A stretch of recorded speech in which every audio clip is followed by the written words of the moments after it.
Olá, um bom dia a todos e a todas. Eu sou Igor Sacramento, pesquisador em saúde pública pela Fiocruz. Estou aqui com vocês para alguma live sobre saúde. E a gente vai discutir hoje um tema muito importante e que está muito associado ao contexto que a gente está vivendo, que é a questão da autoestima, da saúde mental. A gente vem abordando aqui diversos temas relacionados ao campo da saúde e as suas áreas de interface.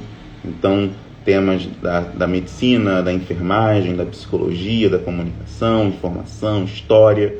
E hoje a gente vai tratar especificamente das estratégias de manutenção da autoestima. Nós vamos conversar hoje com Raí Rocha, que é enfermeiro, graduado em enfermagem, com mestrado na área de ciências do cuidado em saúde pela UF e com ênfase em gestão de competências.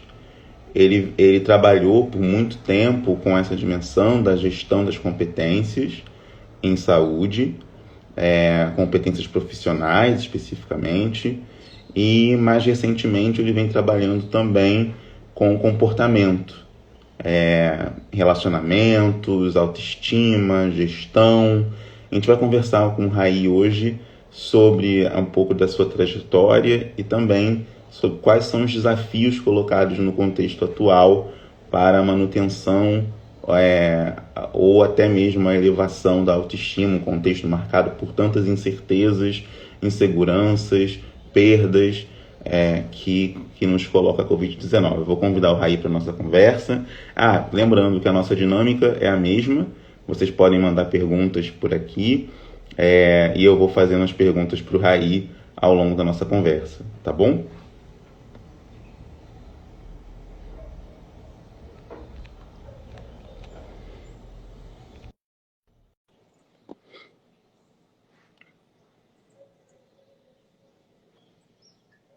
Só aguardando enquanto ele entra. Olá, bom dia. Olá, bom dia. Tudo Raí, bom? tudo bem? Tudo bem, graças a Deus, tudo tranquilo. Em primeiro lugar, é um prazer contar com a sua presença para a gente conversar sobre esse tema, né, tão importante que é a autoestima. Mas antes de entrarmos propriamente no tema, eu queria que você falasse um pouco da sua trajetória.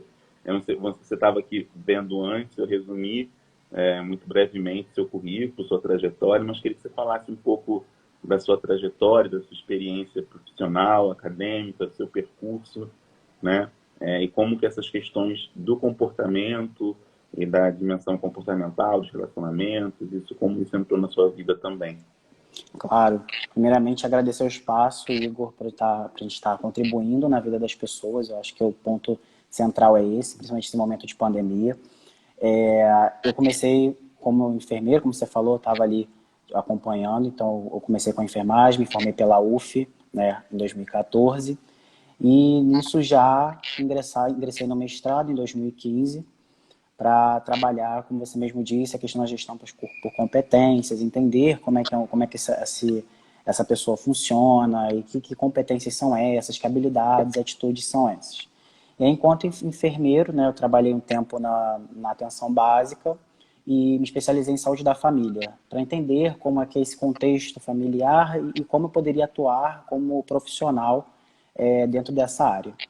Além disso, eu fui também, ao mesmo tempo, me especializei em gestão para o ensino superior, ou seja, para entender também como é que é a dinâmica e tudo mais, e achei muito importante também. Então, durante o meu percurso, eu fui para a universidade, passei por algumas universidades, e a principal que eu trabalhei foi em Niterói, que foi a Anhanguera. E durante o tempo que eu fiquei lá, eu fui colocado como, sublocado, né, vamos dizer assim, como professor de fisiologia. Eu já amava fisiologia há muito tempo, sempre fui fã desde a minha graduação, né, das cadeiras de fisiologia, e é importante na área da saúde ter essa base. Então, eu me aprofundei muito nesse estudo da fisiologia. Então, quando eu fui para a fisiologia humana, desde o momento que eu entrei, eu comecei a me especializar nos meus estudos em si, né, da parte da fisiologia entender.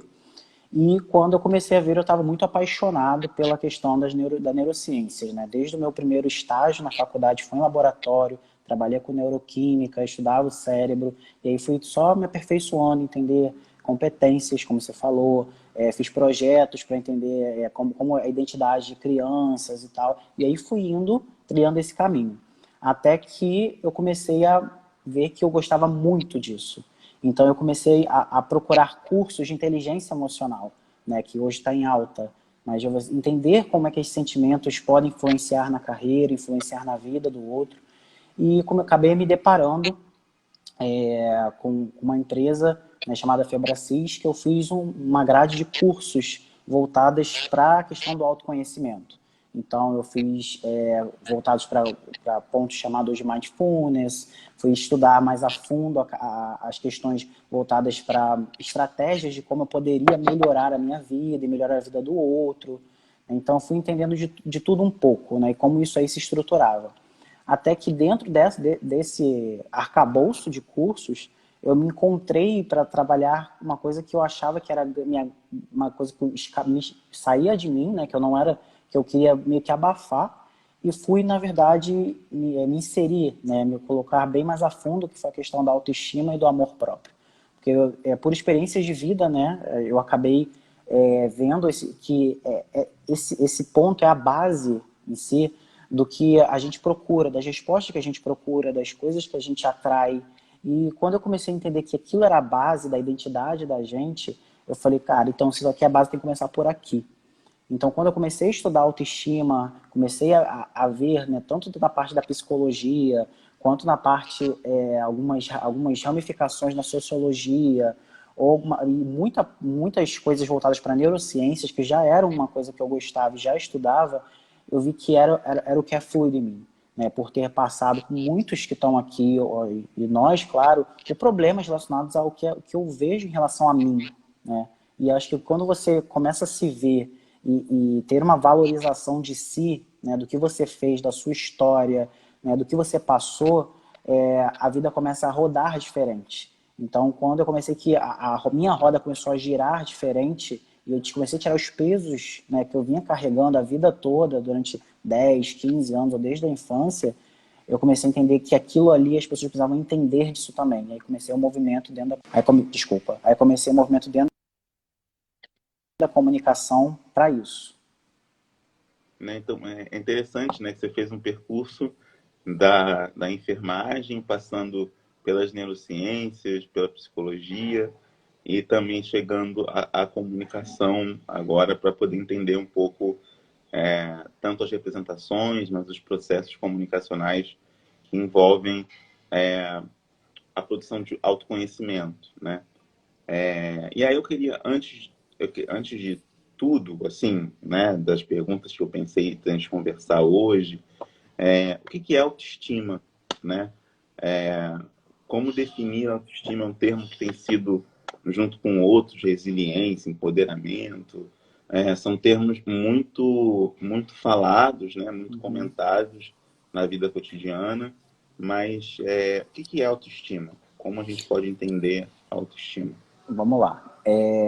Existem várias definições, vários autores definem autoestima, mas o que eu mais acho didático de entender é que a autoestima é a valorização de tudo que você é. O termo em si fala de forte nessa parte de valorização.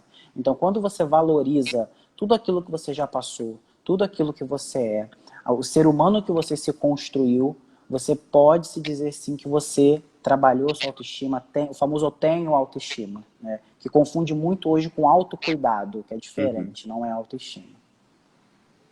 Então, nesse sentido dessa valorização, né, de si, né, de quem você é, qual que é a importância e como que a autoestima está presente em diferentes áreas da vida? Como é que você vê isso, assim, na relacionamento amoroso, relacionamento familiar, na dinâmica profissional, etc. Como é que você vê essa dimensão, assim, a presença da autoestima em outras esferas da vida, em diversas, na verdade, esferas da vida? Claro, claro. A primeira coisa que eu achei Vocês têm que entender que a autoestima é a base, como eu já comecei falando lá atrás, é a base de tudo. Então, pensa, se você não tem uma base bem estruturada, o que você vier a construir em cima dessa base vai ser como se estivesse em cima de uma areia, em que todo momento você pode balançar e pode cair. Então, quando eu falo de autoestima, a importância dela, eu falo que esse é o primeiro ponto que você tem que ser trabalhado. O que a gente vê muito, Igor, hoje é que assim, a autoestima ela fala muito do que eu sou, e não do que eu faço nem do que eu tenho. E as pessoas têm muito, pelo menos eu vejo e vem até mim, muitas pessoas pautadas a autoestima em bengalas. Por exemplo, mas o que você é? A pessoa fala assim, não, eu sou professor universitário, eu sou médico, eu sou advogado. E na verdade está pautando em cima daquilo que faz, não daquilo que é. Então ela não consegue se enxergar de uma forma sem a lente profissional. Tanto que existem pessoas que quando são demitidas ou perdem, não podem mais trabalhar, elas entram no processo depressivo. Porque ela perde a identidade dela em cima do que ela faz. Então quando eu falo de autoestima para qualquer coisa, de situação da vida, eu tenho que sempre pensar que é a minha identidade, é o eu sou. E a autoestima, ela está muito interligada às características que você sente que você é ou que você tem que trabalhar. Por exemplo, se eu falo assim, diga 3 características negativas do Igor. O Igor pode virar para mim e falar assim, rápido aqui, ó, 1, 2, 3. Eu falo assim, mas fala 3 características positivas.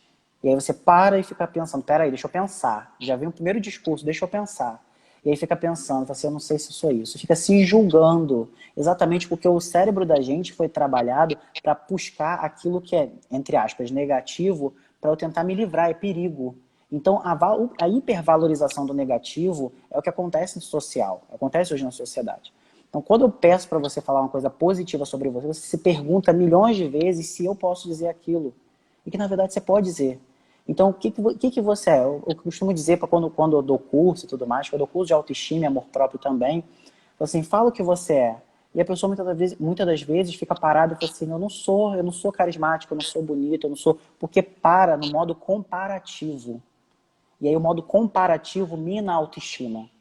Quando o momento que eu me comparo a minha história com a sua história, eu já estou demonstrando que a minha autoestima é minada. Porque eu preciso entender, né, como eu falei de início, que tudo que eu passei faz parte de um processo onde eu tenho que chegar. E o que eu vim trabalhar na vida do outro, na vida profissional, o que eu vim fazer, a gente fala muito sobre legado, né, sobre objetivos, sobre missão, propósito, que são os pontos que são falados nessa próxima década, são mais valorizados nessa próxima década. Então, quando eu estou falando da questão da autoestima, por exemplo, profissional, e que eu trabalho muito isso hoje em alguns líderes, eu falo, se você não sabe quem você é, você não tem como liderar direito. Porque se um colaborador seu, se você tem, vou pegar um exemplo, se você tem algum problema relacionado a, sei lá, alguém gritar contigo, que você teve na infância, na adolescência, um pai, uma mãe gritando, ou seus relacionamentos gritavam muito. Quando você tem uma pessoa, um colaborador, alguém que está abaixo de você e te levanta a voz, na mesma hora, teu cérebro te leva a viver aquela situação. E aí você tem uma reação de explosão, de raiva. E aí você vê que a comunicação ela começa a ter problemas por coisas que você já viveu. E não é por aquela pessoa em si. Mas é aquela pessoa, quando segura aquela volta sua, ela fala assim, não gosto de fulano porque fulano gritou comigo. Pronto. Começa um ciclo sem fim. De que eu não gosto, instaura o ranço, o nojo, a raiva, problemas relacionais.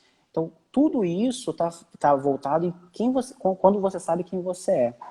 Quando você sabe quem você é, não é uma pessoa levantar uma sobrancelha, não é uma pessoa falar de um jeito mais torto com você que vai te abalar ou vai fazer você abalar, abalar a relação que vocês têm. Né? O que a gente vê muito hoje é que as relações estão líquidas, né? O Bauman fala isso há muito tempo. Então a gente tem essas relações líquidas hoje que, se hoje eu sou seu amigo e a gente começa a falar, começa a conversar, se eu amanhã discordo de você, até politicamente, que a gente vê muito hoje, né?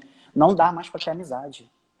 Então isso tem muito a ver com a questão da autoestima e tem que ser muito bem trabalhado primeiro em si para depois ter o outro. Quando a gente fala, só para finalizar a minha fala, quando a gente fala de amor em si, Igor, a gente fala que eu preciso amar, eu quero amar o outro, e amar no sentido fraternal, amar no sentido carnal mesmo, tá? Quando a gente fala desse sentimento, a gente fala de relação, de comunicação. E se eu não tenho bem trabalhado esse sentimento e a autoestima, que é um dos precursores para você conseguir amar, se eu não consigo me amar, como é que eu vou amar o próximo? né? E não no sentido religioso, mas no sentido de você entender que eu preciso ter minha valorização, saber como valorizar para valorizar o próximo. Porque se eu valorizo o próximo primeiro, eu boto ele num pedestal e eu me olho como se fosse um pequeno cachorro. Tipo, não, você aqui, eu aqui. Na verdade, é sempre na linha do horizonte. É sempre tratar as relações na horizontal e não na vertical. Para que você possa se entender que tem o seu valor. Independente se a pessoa tem uma patente maior, se ela tem um título maior, se ela é viajada, se ela fala 15 idiomas, não me interessa. As relações, para elas serem efetivas, eu tenho que dar na horizontal. O que está ali na frente é um ser humano, que tem histórias, que tem problemas, que tem dores, que arrasta a corrente muitas das vezes. E a inteligência emocional hoje traz muito essa clareza para entender que se o Igor grita comigo agora, de manhã, eu vou entender. A inteligência emocional me traz assim, tá, o Igor pode estar mal, ele pode não ter entendido errado, pode ter tocado alguma coisa na história dele que eu não sei. Então, eu tenho que ter a clareza. Quando eu me amo, eu me aceito e eu tenho autoestima, eu paro e falo assim, não está falando sobre mim, está falando sobre ele. Então, ele não está bem. Então, nesse momento, você quebra um ciclo que poderia se iniciar de ranço, de raiva e estremecer principalmente as relações entre uma pessoa e outra. Você falou no início, e queria voltar, porque acho que é bem importante, né, da relação, que a autoestima não pode se confundir com autocuidado. Então, eu queria que você falasse um pouco da diferença, né, entre autoestima e autocuidado né, como é que não são conceitos e ações distintas. Claro. Existem alguns círculos, né, que eu, durante esses meus estudos de comportamento, eu construí uma rede para entender esses conceitos. Tem muito conceito: auto-amor, autocuidado, autoaceitação, né, autorrespeito. Tem tanto conceito rodando e como é que eles estão interligados. Então, na esfera da autoestima, existe dois pontos que estão dentro de um círculo. O grande círculo é o amor próprio, que você é amor a si. O autocuidado e a autoestima, eles estão próximos, estão ligados dentro desse círculo, desculpa. Então, quando eu tenho uma autoestima, que é a valorização de mim, ou seja, da minha história, das minhas vulnerabilidades, entender que eu não sou perfeito, entender que eu não sou dentro de um padrão, entender que está tudo bem estar dentro desse conceito e não obedecer a algumas regras sociais que foram criadas, eu consigo trabalhar esse pilar da autoestima. O autocuidado, ele se liga à autoestima. Por quê? A partir do momento que eu tenho a minha valorização de mim, eu vou começar a cuidar de mim. Então, eu vou cortar um cabelo, eu vou fazer uma unha, eu vou me alimentar melhor, porque quando a pessoa não se alimenta bem, ela também está tendo ali problemas relacionados ao próprio amor a ela, porque quando a gente se ama, a gente quer o bem da gente. Então, o autocuidado está muito relacionado às ações que eu faço para ajudar a autoestima, ou seja, para ter manutenção da autoestima, e em si eu fundamento o amor que eu tenho a mim. Então, autocuidado são as ações que eu faço. Tomar um banho direito, ter como é que eu posso dizer? Ter uma visão em cima daquilo que é melhor para mim, né? E selecionar coisas que são melhores para mim. Então, quando a gente fala de autocuidado, a gente fala também numa esfera relacional. Que eu olho para uma pessoa que eu já me relacionei e vejo que ela não presta, que ela já me pisou 500 vezes, ela volta e fala, não, eu queria voltar com você, eu olho e falo, tá bom, eu aceito, eu não estou tendo autocuidado, ao mesmo tempo eu não estou valorizando, não estou tendo autoestima, e menos ainda eu estou tendo amor a mim mesmo. Então tudo começa no autocuidado. Se a gente pudesse botar numa escadinha, assim, bem didaticamente, eu começo no autocuidado, ou seja, se você hoje que está aqui, acha que eu não tenho autoestima, minha autoestima está baixa, começa no autocuidado, começa a fazer pequenas coisas que você não faz, sabe? Eu não ligo, porque eu não ligo para fazer uma unha, para fazer um cabelo, eu não ligo para assistir uma coisa que eu gosto, fazer um lazer que eu gosto, eu não saio, eu não ando de bicicleta, eu não compro nada para mim. Isso é autocuidado. Porque quando você começa a ter, de cima para baixo agora, quando você começa a não ter problemas ao seu amor a você, você começa a minar a autoestima, e você fala assim, para que eu vou me cuidar? A pergunta, quando chega nessa baixa de para que eu vou me cuidar, é que aí você já tem que começar a procurar um profissional, um psicólogo, um terapeuta especializado, porque precisa em si entender que você é único, sabe? E eu acho que o ponto-chave, Igor, é esse, é entender que nós somos unidade, sabe? Únicos. O que eu tenho, o Igor não tem como ser igual ao Raí, o Raí não tem como ser igual ao Igor. Nunca, Uhum. porque mesmo que fôssemos gêmeos, dentro de cada um existe uma coisa diferencial que Deus, ou barra o universo, que não acredita em Deus, colocou. E não tem como você ser igual. Então, se você entender, começar a entender que o que tem dentro de você é único e que você, essa forma não existe em outro lugar, você vai começar a entender como é ter amor a si, sabe? E o que eu costumo dizer, e o que as minhas alunas, tem muitas mulheres, né, que me procuram para fazer desses cursos de autoestima. E o que eu costumo dizer é o seguinte, quantas vezes você se valorizou quando uma pessoa disse assim, nossa, acho você lindo, acho você linda. E geralmente a gente faz o quê? Se o Igor fala assim, nossa, você tá maravilhoso hoje, aí eu paro e falo assim, não, não, não, imagina, Igor, nada. Claro. E quando você faz isso, você diz pro teu cérebro, fala assim, não aceita. Não aceita. Porque te ensinaram que não pode, porque você vai se achar, porque isso, porque não aceita. Que a gente fala hoje de crenças de merecimento, que tem a ver muito com a infância. Então, quando eu tenho Uhum. essas voltas, tipo, eu não mereço, eu não quero, não precisa, eu começo a minar a minha autoestima. Mas quando o Igor fala assim, Raí, você está maravilhoso, eu falo assim, olha, eu sei. Mas eu também acho que você é maravilhoso, acho que você é sensacional. Custa R$ 0, como dizem por aí, custa R$ 0 voltar um elogio para uma pessoa.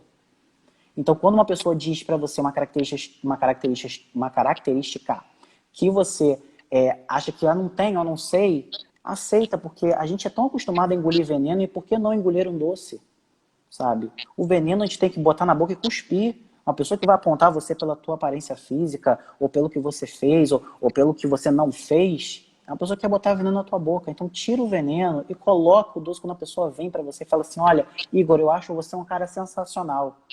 E você fala assim, obrigado, eu aceito. E a estratégia é bem essa, Igor, inicial, antes dos tópicos que a gente tinha conversado. A estratégia é essa.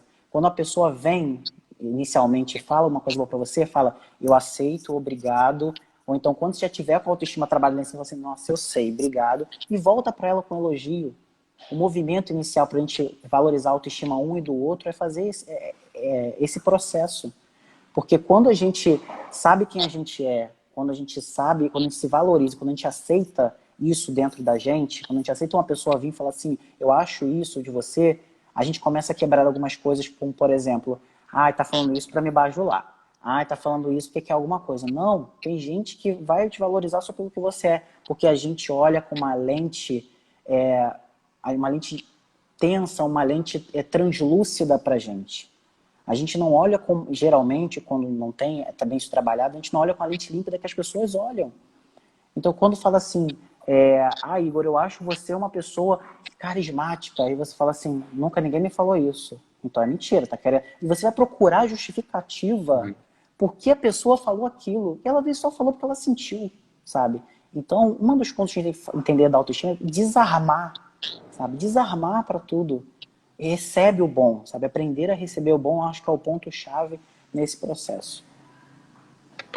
Tem uma questão que eu fiquei pensando, né, que a gente está imerso, né, que é a da pandemia, que já se arrasta por tantos meses, né, enfim, a gente está em agosto já, então ela já se arrasta por bastante tempo, pelo menos desde de março no Brasil.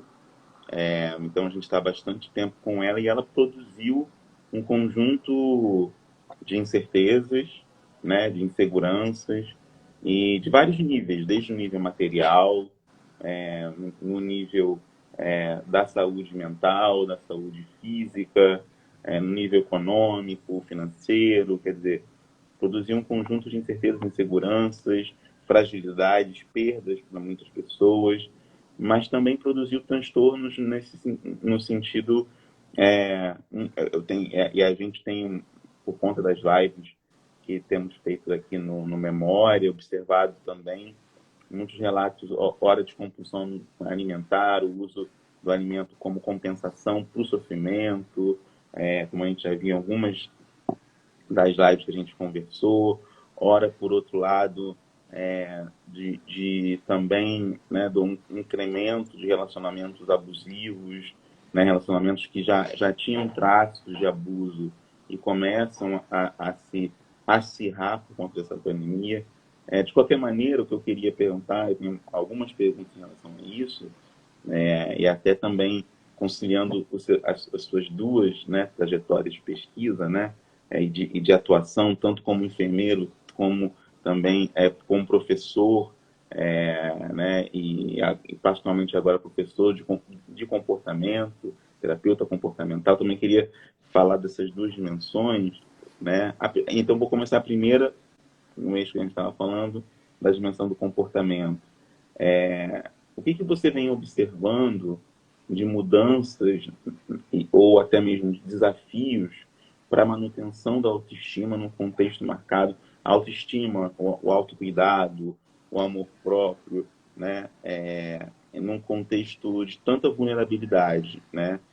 Que para alguns é muito maior do que para outras pessoas, mas é um contexto de extrema vulnerabilidade, de incertezas ainda, né, e de muita expectativa em relação a uma vacina, em relação a uma solução, ou a um medicamento, né, ao mesmo tempo de muita ansiedade, incerteza, mas também muita expectativa.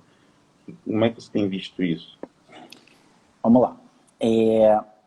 Quando a gente fala, quando eu vejo algumas situações, eu também estou inserido nisso, né, dessas de entender o que vai vir e esse tiro no escuro.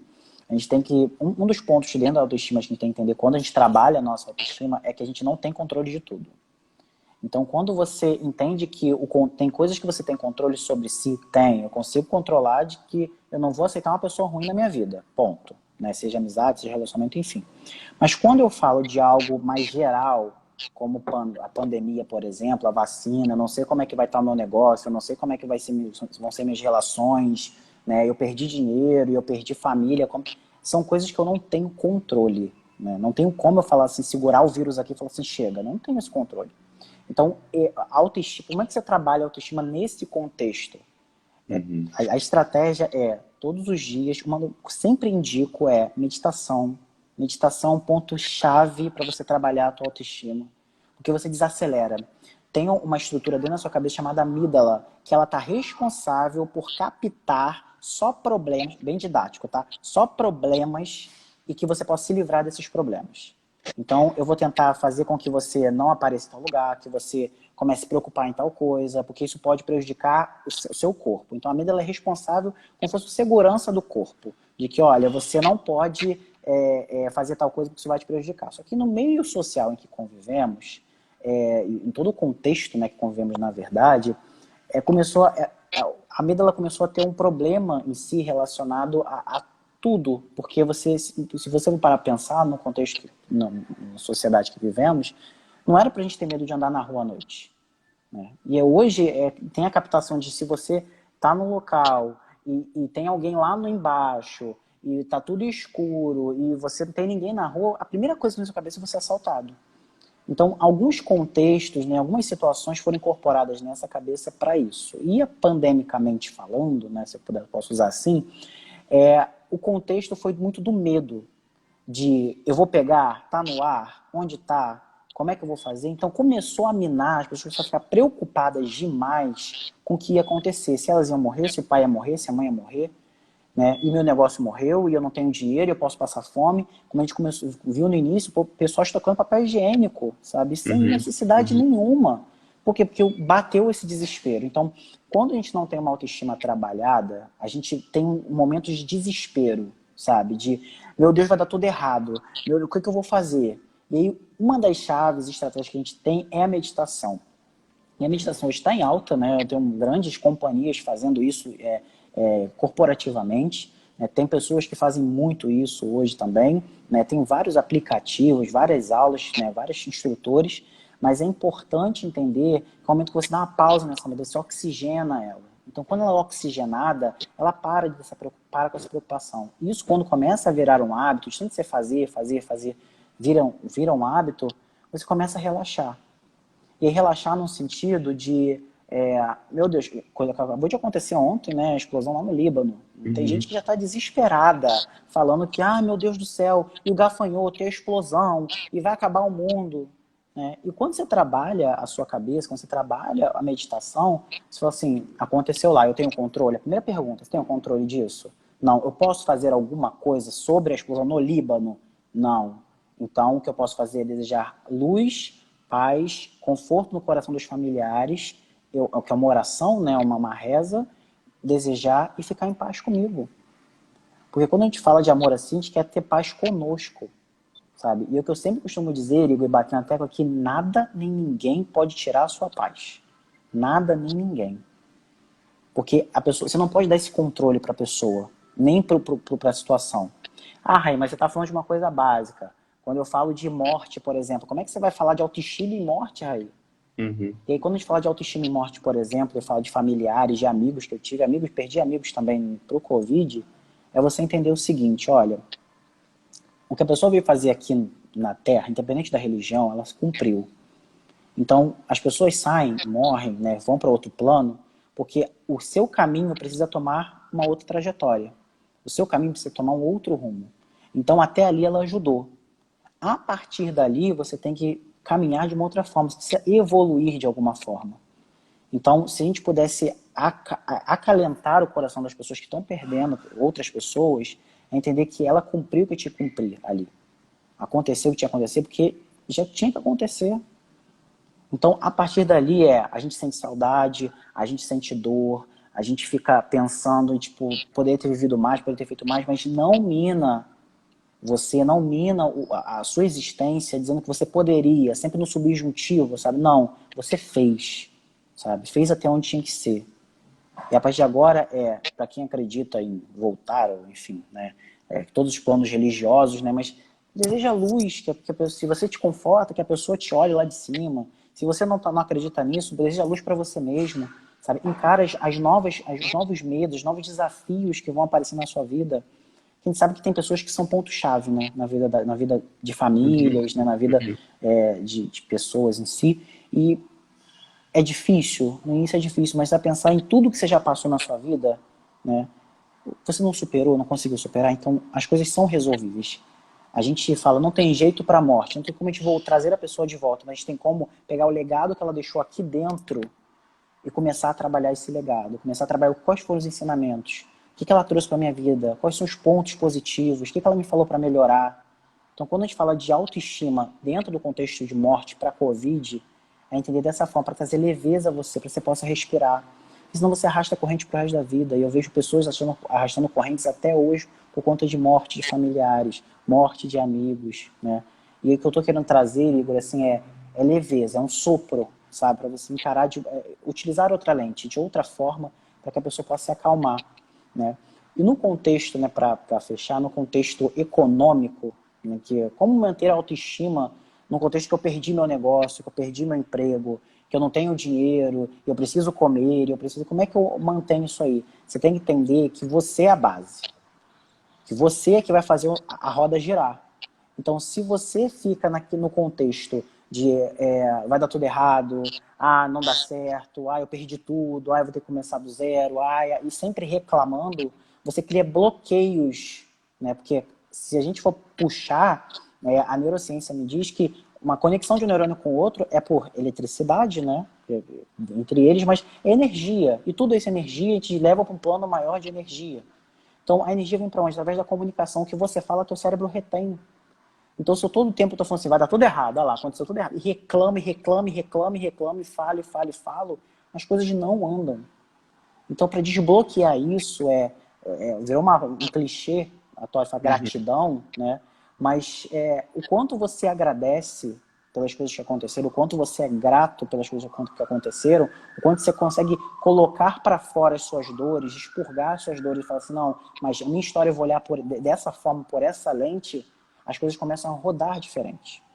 Então, no contexto de trabalho, no contexto econômico, muitos de nós perderam o emprego. Muitos de nós saíram, tem gente que deixou a carreira, encerrou a carreira ali, né, no contexto de empresa, mas o que a vida pode estar te falando aí do lado, batendo na porta, dizendo, olha, faz isso. Porque o teu caminho que tem que seguir agora é esse, não era aquele mais. Aquele ali até foi. O que acontece é que as pessoas têm uma questão de eternizar tudo. Eterniza trabalho, eterniza relacionamento, eterniza tudo, pessoas. E entender que são ciclos, sabe? São ciclos que podem dar continuidade, serem renovados, mas podem ser ciclos que vão se encerrar e tá tudo bem. Tá tudo bem se você foi demitido, você vai começar do zero, vai começar de... Tá tudo bem. É sinal que você vai ter uma coisa maior. É sinal que você tem que evoluir. Você vai ver coisas novas. Se alguém deixou a tua vida hoje, tá tudo bem. Que bom que foi. Sinal que ia te atrapalhar numa coisa lá na frente.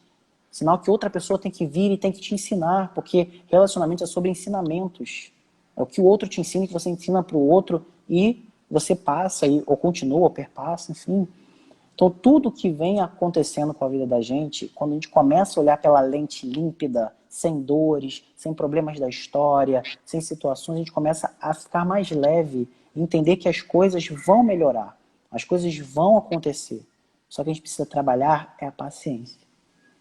É o tempo de maturação, é o que eu falo, é plantio, sabe?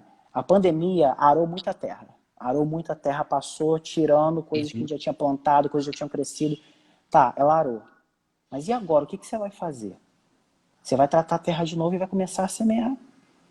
E vai semeando, uma hora vai brotar. E quando brotar, pode ser do que você menos espera.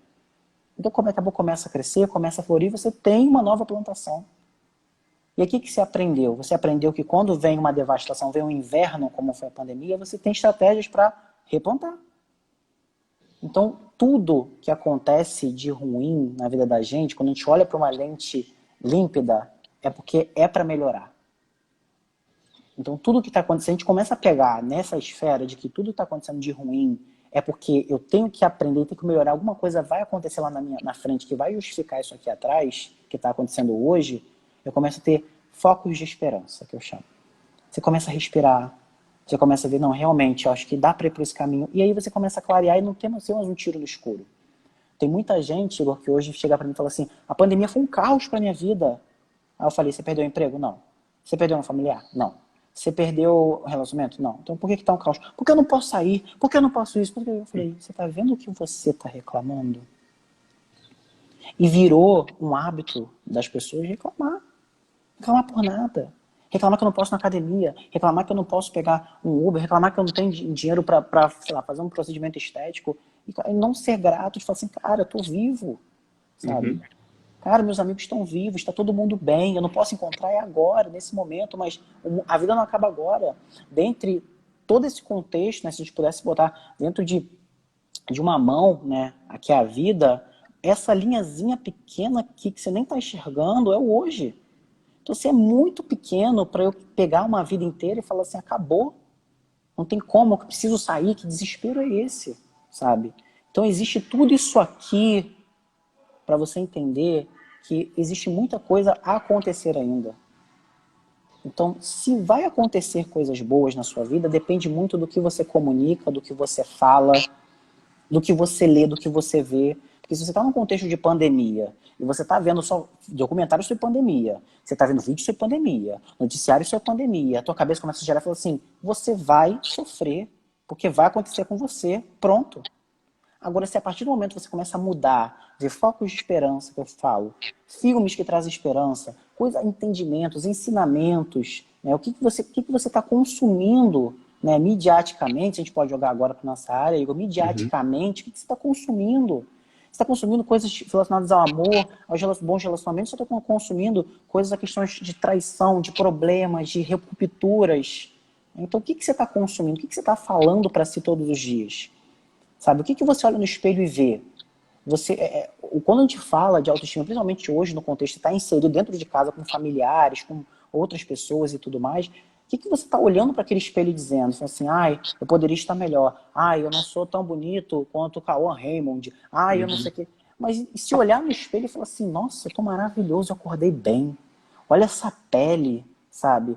Olha esse nariz. Nossa, lindo, que Deus que foi que me fez, me deu Deus ao universo, enfim, que fez, sabe?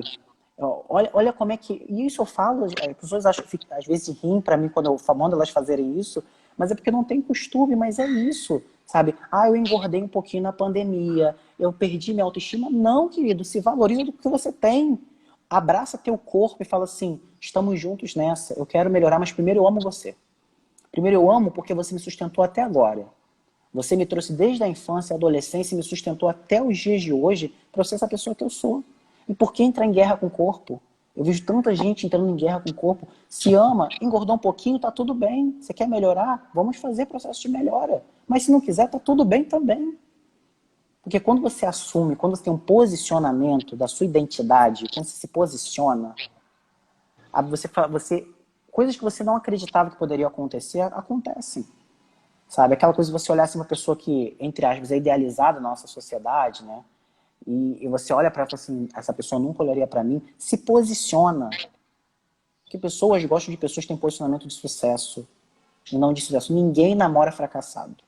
Ninguém quer ter relacionamento com uma pessoa fracassada. Quer ter uma pessoa de sucesso. E como é que eu transmito o sucesso? É posicionamento. É saber quem você é. É se você chegar para mim e falar assim, acho essa entradinha sua aqui tão feia, eu falo assim, querido, quem perde é você, eu sou maravilhoso. É eu ter o meu valor, entendeu? É eu ter olhar para isso e falar assim, tá tudo bem a opinião do outro, é só a opinião do outro, não define quem eu sou e nunca vai definir. Então quando você tem isso amarrado, esse amor próprio, essa autoestima, em tudo, seja no trabalho, seja em casa, seja com você mesmo, tudo amarrado, você vai ver que ninguém vai ter o controle mais de determinar aquilo que você pode fazer ou não na sua vida. Aí tem um comentário aqui, eu tenho muitas perguntas, mas Claro. tem um comentário aqui do Diego Oliveira, que ele faz assim, ele diz que infelizmente alguns pensamentos negativos vêm do nada, né? Quando menos a gente espera, esses pensamentos negativos vêm. E às vezes ele diz que se sente muito fraco, impotente, né? Acho que a sensação de impotência talvez seja uma sensação muito comum, ainda mais, talvez se acirra ainda mais nos dias que estamos vivendo, né? Da pandemia, porque foge, como você falou, não é do nosso controle, né? Mas ele diz que às vezes se sente impotente, fraco, mas quase sempre, né, ele busca pensar que é melhor do que esses pensamentos, que é o momento, etc. E aí eu queria juntar essa pergunta do Diego com uma outra minha, né, Claro. que eu estava pensando aqui enquanto tu estava falando, que tem uma dimensão, quando você fala que a autoestima, ela tem muito a ver com uma valorização de si mesmo, né? E, de certa maneira, a autoestima tem muito a ver com duas noções, né? Minha pergunta, com a dimensão do empoderamento, né, por um lado, né, e também, por outro, com a da empatia. Quando você estava falando porque a autoestima, como você falou muito bem, não uma ode ao narcisismo, ao individualismo, né? Ela também envolve empatia, né? Eu queria que você falasse um pouco mais disso, essa relação da autoestima com o empoderamento, por um lado, e também com a empatia. Eu acho que é tão importante a empatia no contexto que a gente está vivendo especificamente. Aquele exemplo que você deu, né? Minha vida está um caos, eu tenho escutado muito isso também, minha vida está um caos, etc. Mas quantas vidas se perderam, né? Uhum. Quantos profissionais de saúde, por exemplo, falando também da nossa, como estamos aí entre a comunicação e saúde, também do nosso campo, quantos profissionais de saúde também perderam suas vidas no combate a esse vírus e no cuidado com os profissionais de saúde, né? Então, quer dizer, tem dimensões, né? Não quero aqui dizer quem perde mais, quem ganha mais, Sim. mas também uma pergunta assim, do que eu tenho, como que eu estou em relação a outras pessoas que estão em situações muito maior vulnerabilidade do que a que eu me encontro, e valorizar isso também, mas como você disse, valorizar isso só pode ser possível se eu valorizo a mim mesmo, né? Então, quando a gente fala da questão da autoestima, da empatia, né, principalmente pegando até o rapaz que falou, que é o Diego, né? O rapaz que Isso. falou aqui, eu acredito hoje, Igor, assim, que Então, tudo está muito interligado, isso aqui é muito ligado. Por quê? Quando você começa a trabalhar, e é um conceito, né, que hoje eu venho lendo mais a fundo, quando você começa a trabalhar uma questão da autoestima, do amor próprio, do autorrespeito, do autocuidado, né, de tantas coisas, você começa a trabalhar a plenitude, que é o centro, né? E fora desse centro tem um negócio que a gente fala de transbordar. E quando você trabalha auto-amor, que é muito tá vindo esse conceito de auto-amor, né, de amor a si e tal, e aí se confunde com vários outros conceitos que a gente está falando aqui, eu enxergo da minha lente, tá? Isso é Raí 2020, tá? Não tem nenhum lugar não, isso é minha interpretação. Que o auto-amor é o transbordar. Quando você está pleno, quando você trabalhou autorrespeito, seus valores, autoaceitação, amor próprio, tudo isso que a gente vem discutindo essa manhã, você começa a ter um amor ao todo. Então, isso trabalha muito a questão empática, de você olhar e falar assim, olha, eu compreendo você, sabe? E no sentido de não ter uma disputa, desculpa o termo, mas assim, eu escutei isso, achei maravilhoso, que é uma disputa de desgraça, sabe? Que uma dor tem que ser maior do que a outra, que eu tenho que mostrar pra você que eu tô sofrendo mais e que fulano sofreu mais porque perdeu fulano. A gente não tem como mensurar sentimentos, tem uma Exatamente. escala, né?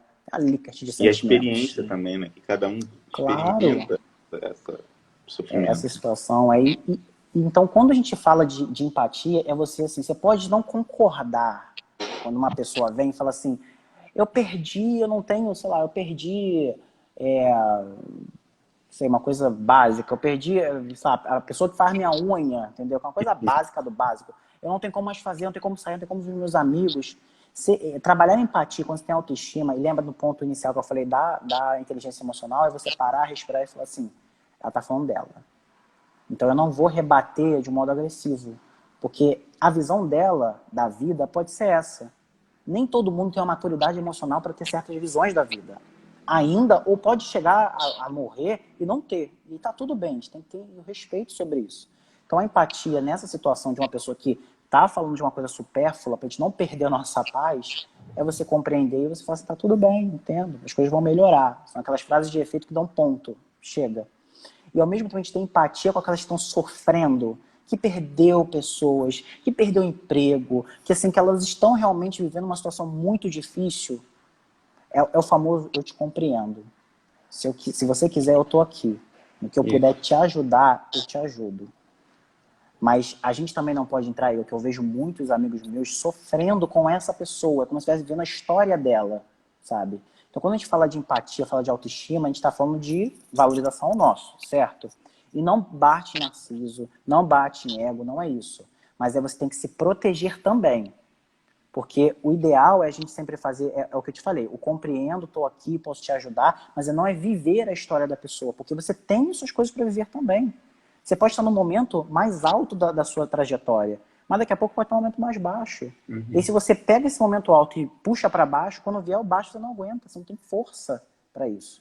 Então respeita também, acho que a questão do autorrespeito, né, que é outra vertente, é isso. Respeita o seu momento também.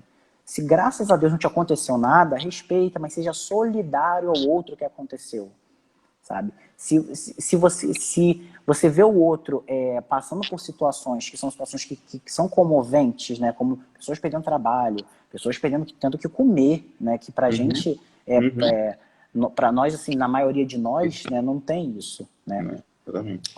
Então, você seja solidário, sabe? Ajude, entendeu? A empatia tá aí, ajuda mesmo, sabe? Se você, como vejo algumas pessoas que não têm esse hábito de ajudar, se permita, acho que a pandemia fez a gente olhar para dentro, se permita fazer coisas novas, entendeu? Nunca fiz, vou fazer isso então, vou ajudar.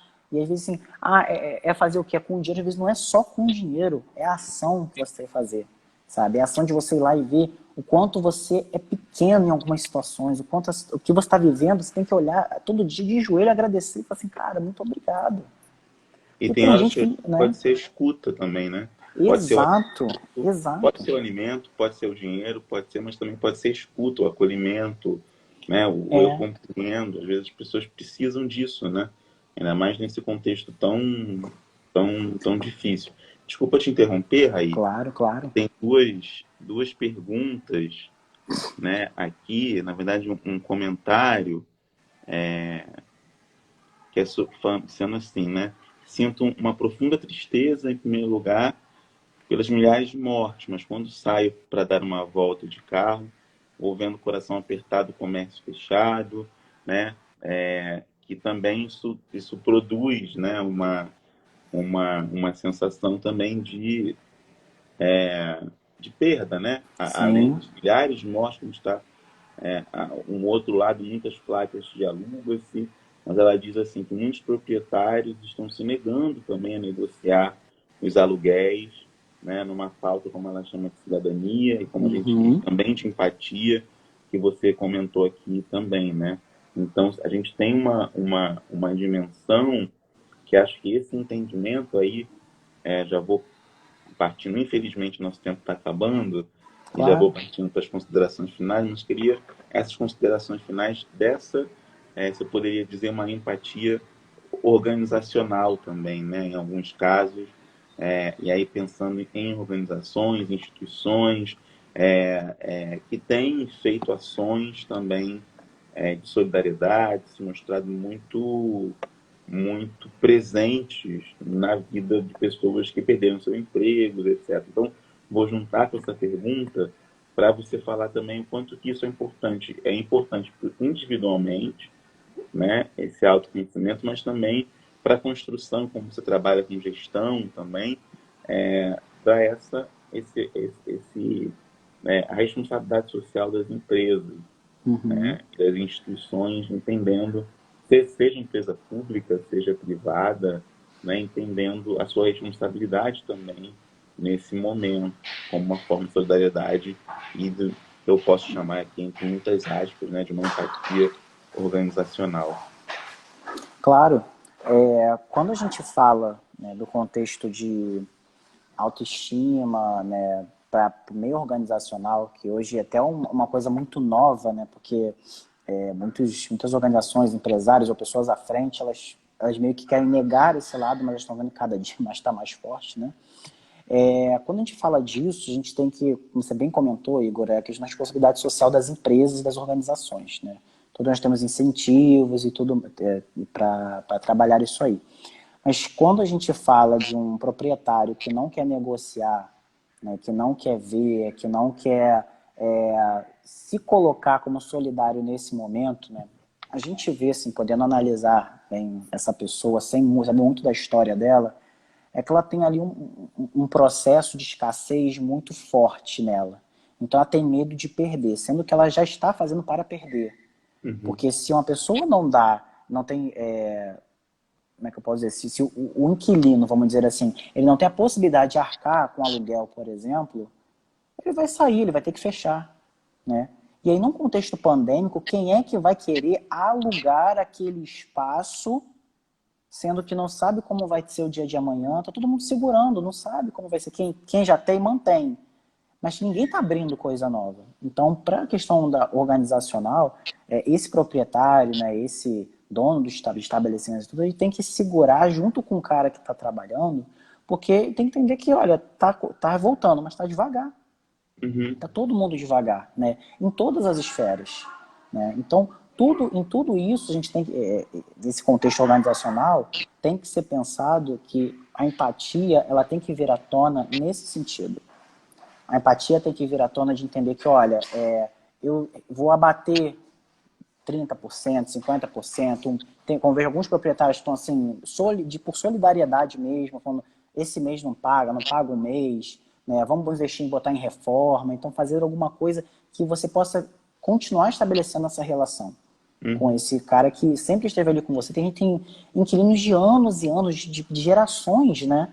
E por que não? Você está ali, o cara paga certo, as coisas acontecem certo, porque está nesse momento de não quero, não, tem que ser assim, o certo é esse, né?